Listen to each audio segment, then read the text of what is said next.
Thank you, President Owen, and the Northeastern's Board of Trustees and the university's faculty and staff for this great honor. And congratulations to you, Northeastern's class of 2018, as well as the class of 1968.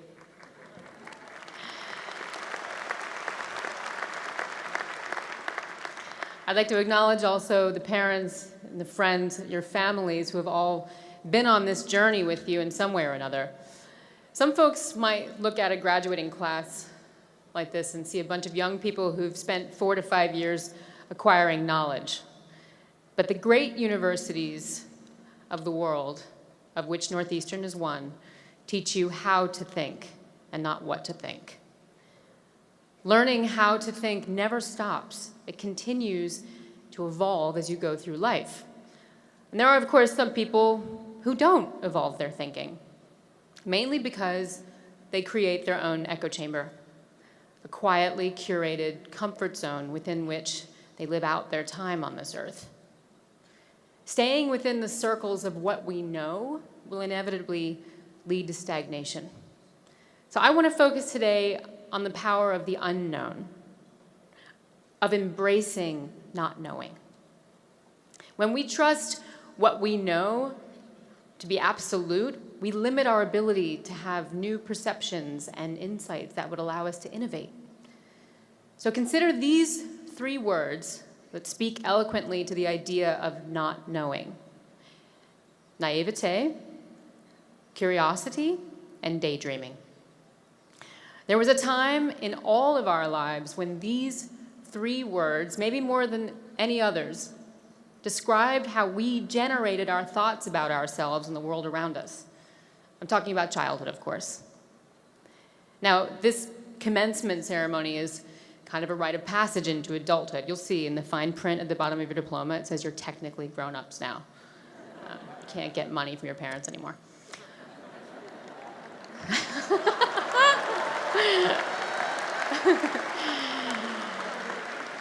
But I'd like you to leave here today not just with your hard-earned diploma, but the conviction that those childlike ways of thinking and being will make you better at being an adult.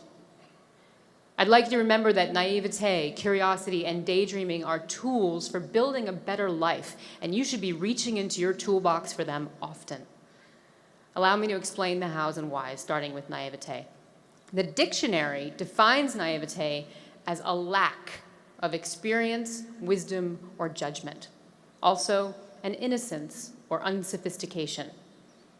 Strict definition aside, in context, this word is often used as a pejorative, and in fact, when I talk to people about it, it tends to make them uncomfortable. They don't want to think of themselves as naive. But I would argue that a lack of experience, wisdom, or judgment in and of itself is not a negative at all. Not knowing that you can't do something can be an incredible asset in life. Now, I'm going to pause here for a second. I'm well aware that I'm telling the graduates of the world's leading university for experiential learning that a lack of experience is a good thing. But, bear with me, because it's absolutely relevant to the amazing things that you've achieved in your 4 or 5 years at Northeastern. It was a sense of naivete that brought me to something called disabled sports. You gotta close your eyes and imagine a time before Google.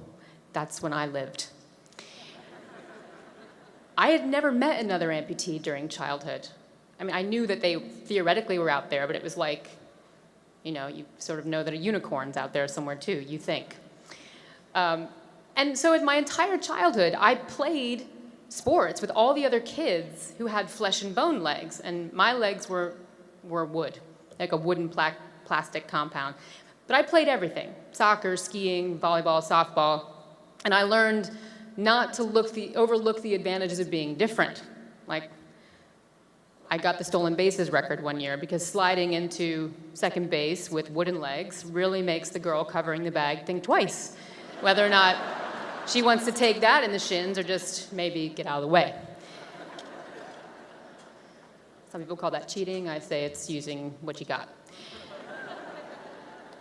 It wasn't until I was in college in Washington, D.C. as a teenager, that someone suggested I compete in a disabled track meet in Boston with other people like me. And I was like, what do you mean other people like me? Blondes? What are you talking about? And he said, well, you know, people who use wheelchairs and stuff. It would be uplifting. Uplifting. I was beginning to imagine his assemblage of me and Helen Keller and Pollyanna and the Hunchback of Notre Dame and the ghost of Tiny Tim at a track meet. It's the feel-good event of the year.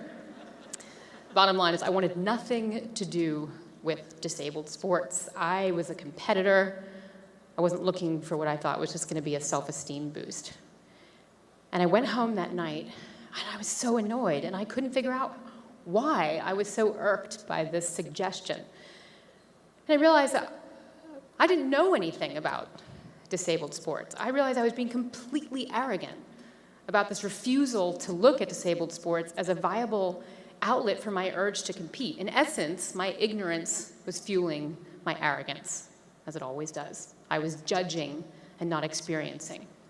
So I knew then, I have to sign up for this track meet in Boston. Never mind the fact that this was the National Disabled Sports Championships and that I had never run track before.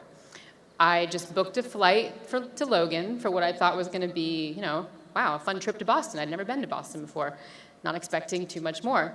So I signed up for the 100-meter race, but I didn't even really know what part of the oval track the 100-meter race is run on, nor exactly how long 100 meters really was as a concept of length. I mean, we know this, guys. We've learned technically the metric system, but we don't really use it here.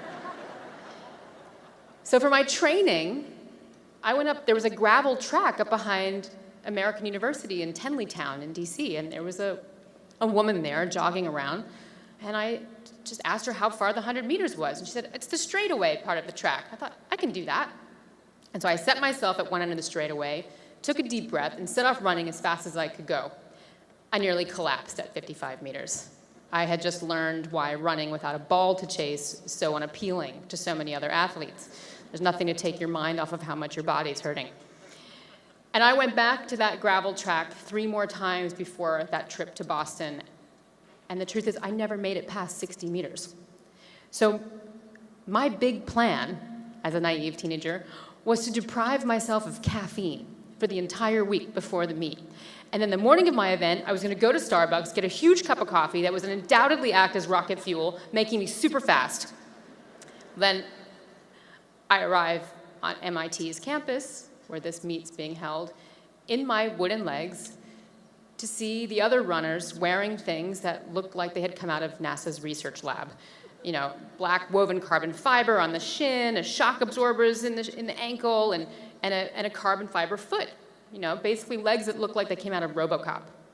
And they're all looking at me, this girl from Allentown, PA, like I'm a relic of the past, like with my wooden legs, I'm a baby woolly mammoth found frozen in the ice. They're like, oh, you're from Allentown, aren't you?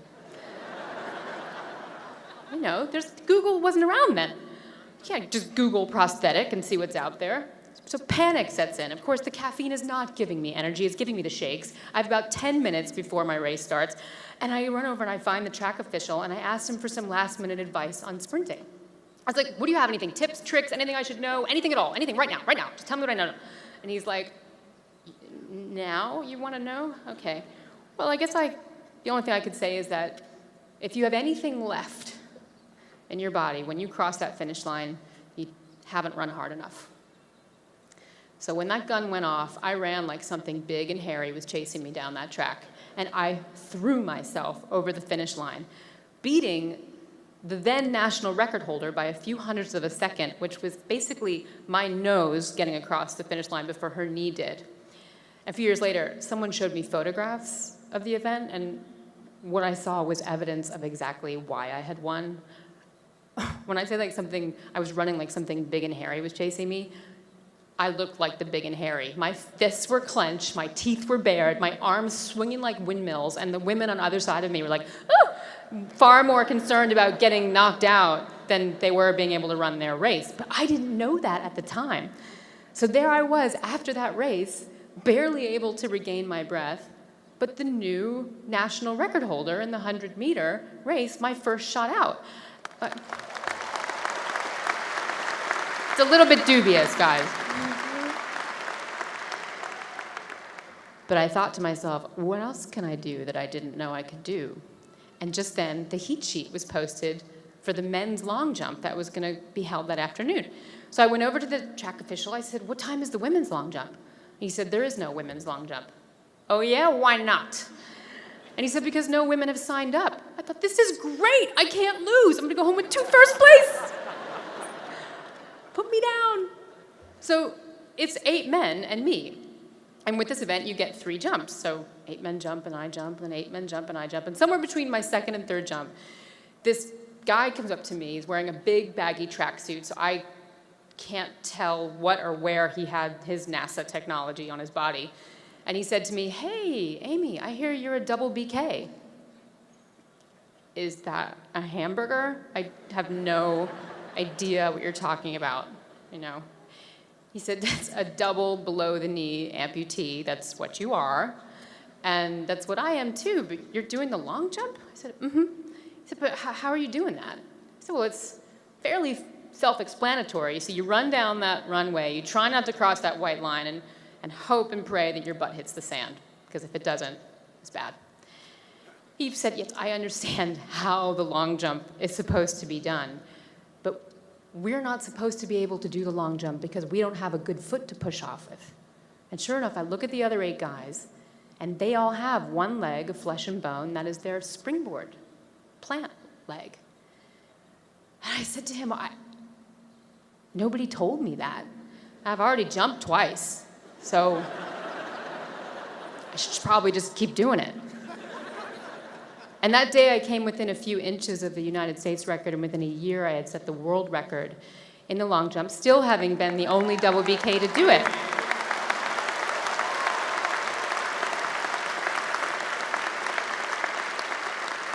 Here we go. So besides needing training, obviously an athletic discipline to become a technically astute sprinter, I also knew that I was going to have to abandon my lifelong companion of those wooden legs. I was going to need to trade up to those carbon fiber RoboCop legs that I saw at MIT Media Lab, but I didn't get those legs just yet. What happened is that I arrived in track at precisely the right moment to be the guinea pig for an entirely new design, one that would indeed revolutionize prosthetics and forever change the way athletes who wear them would be perceived. See, it's super rare to be a bilateral amputee. You know, we're kind of at the bottom of the totem pole. Most people who are amputees have 1 flesh and bone limb, and the prosthetist models the prosthetic off of that limb with the goal of achieving symmetry. So your height, weight, pronation of the feet, et cetera, alignment, it's all already determined. You just need to match it. So success, typically to a prosthetist, is achieving any semblance of replacing a human limb, however limited or mediocre. And that paradigm is what I faced every single time I walked into a prosthetist's office. Instead of thinking about the possibilities of this negative space between where my leg ends and the ground, all they were thinking about was that they didn't have 1 leg upon which to match the other one. Nobody was thinking about the opportunities of this situation until I met an inventor. The opportunity, the adversity I presented to this prosthetist was an opportunity to the inventor. And the rather childlike idea was this. If I was trying to become the fastest woman on the planet with prosthetic legs, and I didn't have to have human legs below the knee, then why are we looking at them? Why aren't we looking at the fastest thing that runs, which is a cheetah? And it took an engineer, someone outside the traditional medical field of prosthetics, to create the innovative design for me that for more than 20 years later is still the standard for amputee sprinters worldwide. Now, based on these experiences, I think an alternative definition of naivete is apposite. President Aoun, being a native French speaker and linguist, I wonder if you could verify the etymology of naivete. Yes, absolutely. You have it. Native disposition. It translates to native disposition, or those qualities that you have when you're just born. We looked this up last night. Toddlers learning to walk do not see impossibility. They just haven't figured out how to do it yet. And what I'm talking about, it's not the quality of resilience. The getting up and trying again and again is rooted in naivete. They don't have the experience, wisdom, or judgment of giving up. The toddler simply doesn't see falling down as failure. But you don't have to be a toddler to use your naivete tool. You can actively choose to step away from what you think you know, to come at a problem with the new eyes of the just born. Think about it. Every time you solved a new puzzle on a co-op job or in the research lab, you weren't allowing yourself to be disabled by your mind telling you that something was impossible just because you'd never done it before. You used your naivete to face and fix a problem without knowing or worrying about the shoulds. All invention and innovation is born of this mindset. The cheetah legs that enabled me to run Division I track for Georgetown and compete for the United States in the Paralympics abandoned what prosthetic legs should look like. Releasing ourselves from the historical baggage of what has always been or what should be, in this case, a leg needing to have a shin and a foot, allows us to be open to what I call the serendipity of surprise. Naivete and curiosity are the passive and active sides of the same coin. Naivete, the passive side, allows us to be surprised by new ways of thinking and being because it's wiping the slate clean of those shoulds. The active side of that coin compels us to go hunting for surprises, to pursue the unknown with a vigorous appetite for discovery. This is the second tool that's been in your toolbox your whole life, curiosity. Don't let yours get rusty. One way to illustrate the power of curiosity is through the words of one of your fellow graduates, Abby Titcomb, a mechanical engineering student and already a successful entrepreneur. Addressing the topic of attempting a new thing, a thing when it's all new to you, Abby says, by stepping into the proverbial fire and just going for it, you actually develop more than if you just stepped aside and waited until you thought you were ready.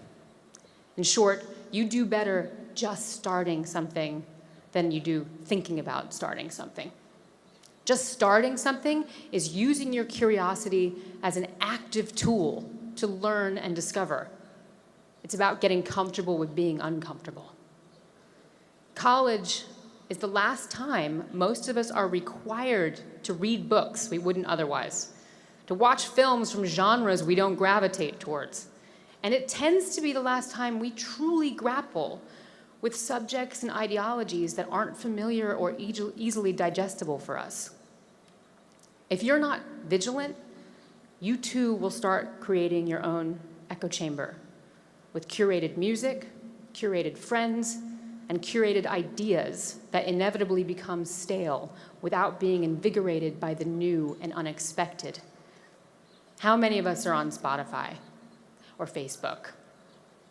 If you are, as I am, you know that these platforms serve up more of whatever they think you already like. And it's easy and comfortable to just go with that, just as it's easy and comfortable to listen to your favorite playlist in the car all the time, or to only get your news from sources which already share your political bias. But think of what you might be missing.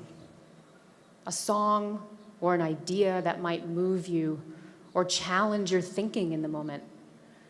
Or more crucially, a story that could inspire you to change your life or the world around you. In other words, the curiosity tool shakes you from your usual playlist of ideas, habits, and assumptions. It unfastens you from your mental, physical, and emotional comfort zones. So practicing curiosity, looking beyond the edges of our known horizons to experience what is unfamiliar to us, needs to become a daily habit, like getting some exercise or brushing your teeth. I know a really great place not far from here.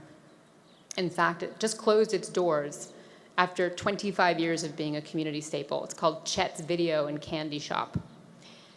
And when you walked into Chet's, rather than the designed just for your preferences home screen of Netflix, Chet's shelves invited you to explore hundreds of diverse movie titles, indiscriminate of your presumed likes and dislikes.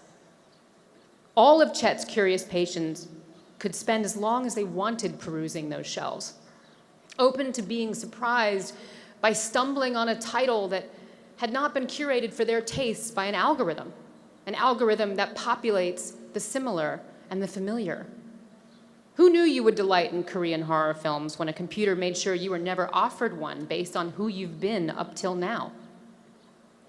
Reside in the mindset of Chet's video store and you won't get trapped by what some other person or company or institution thinks your choices should be. Retreating into the zone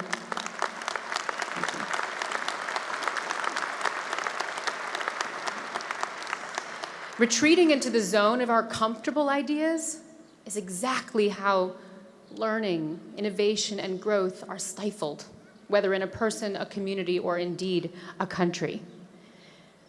Embracing naivete and curiosity is more critical now than ever before. These are the tools that keep us nimble so we can pivot and adapt quickly to change.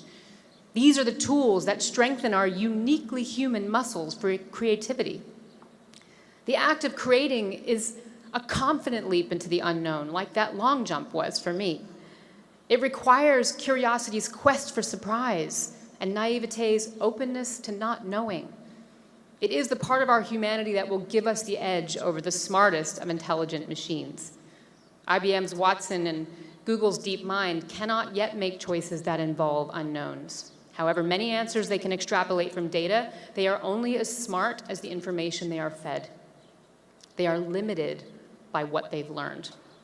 People, on the other hand, are freed by what they can imagine. Nelson Mandela spoke to this power when he said, "Imagination created the illusion that my vision went much farther than the naked eye could actually see." Imagination is closely linked to the third tool I want to tell you about today, which is daydreaming. Because the fire of our imaginations is stoked by daydreaming. The professional world has a direct adult parallel to daydreaming called visualization. Athletes use it, and business leaders use it to help them perform at peak level. But essentially, it's what you did when you were bored on the school bus as a kid. It's how you created pictures in your head when you read a story to illustrate and understand the meaning of words. I was always a big daydreamer. In elementary school, our report cards had 2 columns, one for grades and one for attitude. And I would get good grades, but routinely I had minus signs in the attitude column. And the teacher comments always went something like this: "Aimee is never really with us. Aimee's a chronic daydreamer," like it was a chronic medical condition.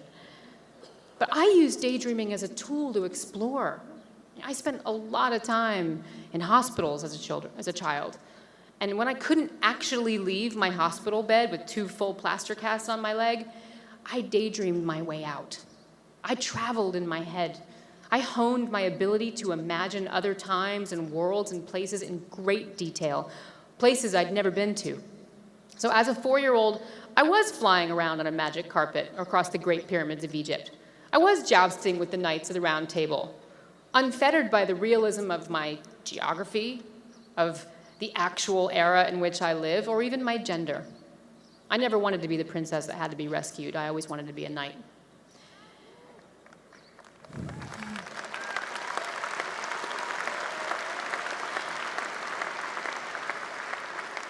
Daydreaming is the mind unfettered. It's the only place where it's our right to ignore all boundaries and purposely disregard what we've been told makes sense. I designed my future by daydreaming it, because daydreaming is the bridge between imagining and creating something. Daydreaming helps us see a path through the limitless possibilities of the imagination so that the unknown, unexperienced, or the unreal can take shape in our mind's eye and become seen, known, and ultimately much closer to becoming real. So make daydreaming a choice, not an accident. Practice it like any other skill that requires a commitment of time. It's how you'll rework the status quo for society and for yourselves. So all that I've talked about in the last 15 minutes or so runs counter to the traditional commencement narrative of graduating into adulthood. If being adult means being realistic, playing it safe, and trying to avoid disappointment by sticking with what you know. But fortunately, your education here at Northeastern has been anything but traditional. Yes, you've acquired a storehouse of valuable knowledge, but most importantly, your co-ops and other unfamiliar experiences have required you to act amidst uncertainty, to be open to surprise, to push outside your comfort zone, and to dream up solutions to problems you were encountering for the first time. And you've experienced the necessity of designing a new self, a professional self, and you will have to keep doing that. So Northeastern University class of 2018, keep that going. This commencement doesn't reference a finish line, it speaks to beginnings. Commence every day with a little bit of that just born feeling. Bring your toolbox from childhood and use those tools. Embrace naivete. Practice your willingness to be surprised and see surprise as exciting. A life of stumbling across the unexpected and unknown is a richer life, both for you and for those who have yet to meet you. Don't let your curiosity muscles atrophy. Muscles atrophy if they're not used, and curiosity is a muscle you have to work. Resist the echo chamber, both the one you will be encouraged to create for yourself and those that technology would create for you. And if you, like me, were chastised for being a daydreamer, ignore that. Remember that Einstein began to formulate his theory of relativity by daydreaming that he was running alongside a sunbeam to the end of the universe. And above all, welcome not knowing. If you feel like you must know what you're doing at every stage of your life, you will never innovate and you'll never change the world. The time of building a life of secure expectations, one free of surprises, if it ever existed, is evaporating. The world is changing around all of us, but much faster for you than for any previous generation. Train yourself to be nimble and to stay porous when encountering the unfamiliar, and you'll never be disabled by your own mind. Use the tools that you were born with to feel the new and potentially scary experiences in your life for what they are. Nothing more or less than an invitation. Thank you, and congratulations, Northeastern class of 2018. I can't wait to see what you do next.